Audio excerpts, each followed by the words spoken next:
Hi friends, మరి ఒక కొత్త రెసిపీతో అయితే మీ ముందుకు వచ్చేసాను. అదేనండి, తమ్నేల్ చూసి ఉంటారు కదా, మీకు అర్థమైపోయే ఉంటుంది ఈలోగా. తాటిగారెల రెసిపీ అండి. తాటిపండుతో చేసే తాటిగారెల రెసిపీ. నేను పక్కా కొలతలతో కొంచెం కూడా ఆయిల్ పీల్చుకోకుండా ఏ విధంగా చేసుకున్నాను అనేది వీడియోలోకి వెళ్ళి చూసేద్దాం. నేను కూడా ఈ రెసిపీ అయితే ఫస్ట్ టైం చేస్తున్నాను పక్కా కొలతలతో. నాకైతే చాలా చాలా బాగా వచ్చింది. మీరు కూడా వీడియోలోకి వెళ్ళి చూసేయండి ఎలా చేసుకోవాలి అనేది. మంచిగా పండిన తాటిపండు గుజ్జు అయితే తీసి మా ఫ్రెండ్ అయితే ఒక కప్పుడు అయితే నాకు కూడా పంపించిందండి.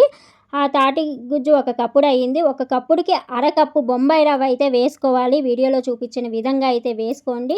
కొంచెం కొంచెంగా వేసుకోండి. అరకప్పు బొంబాయి రవ్వ కూడా కొంచెం కొంచెంగా వేసుకుంటూ కలుపుకుంటూ వేసుకోండి. ఈ విధంగా వీడియోలో చూపించిన విధంగా అయితే కొంచెం కొంచెం వేసుకుంటూ అయితే కలుపుకోండి. తర్వాత మనం కొంచెం అంత బెల్లం అయితే యాడ్ చేయాలి. తాటిగుజ్జు స్వీట్గానే ఉంది కాబట్టి నాకు కొంచెం బెల్లం సరిపోయింది.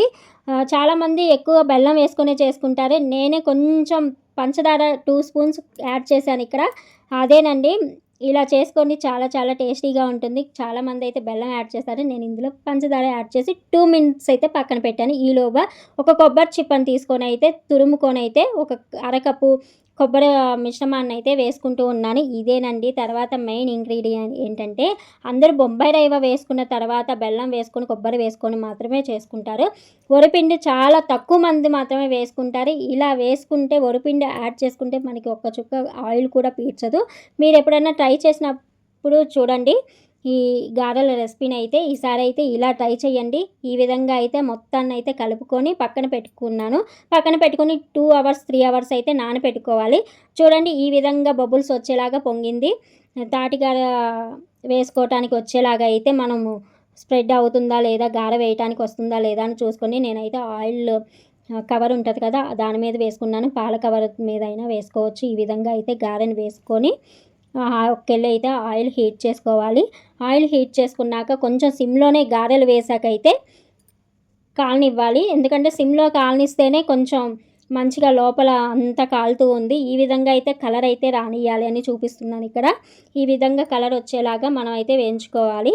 గారెనైతే ఇలా ఒక్కొక్కటిగా తిప్పుకుంటూ గారెలు మంచిగా వేగేలాగా చూసుకోండి.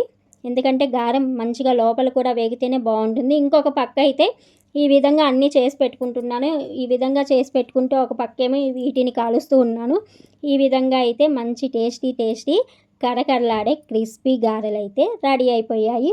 కొంచెం కూడా నూనె కూడా పీల్చుకోలేదు. స్మెల్ కూడా రాలేదండి. కొంతమంది చేస్తే స్మెల్ భరించలేకపోతాం. నేను తిన్నాను కానీ చేయటం అయితే ఇదే ఫస్ట్ టైం. చూడండి ఎంత క్రిస్పీగా చాలా బాగా వచ్చాయి.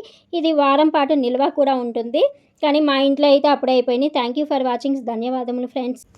కొత్తగా నా ఛానల్ చూస్తున్నట్లయితే మరికొన్ని కొత్త రెసిపీతో, వెరైటీ రెసిపీతో అయితే మీ ముందుకు వస్తూ ఉంటాను. అందుకోసమే నా ఛానల్ని అయితే సబ్స్క్రైబ్ చేసుకోండి ఫ్రెండ్స్. ఇంతవరకు నా వీడియోని ఓపిక్గా చూసినందుకు చాలా చాలా ధన్యవాదములు. Thank you for watching friends. Bye bye. మళ్ళీ ఇంకొక వీడియోతో కలుసుకుందాం.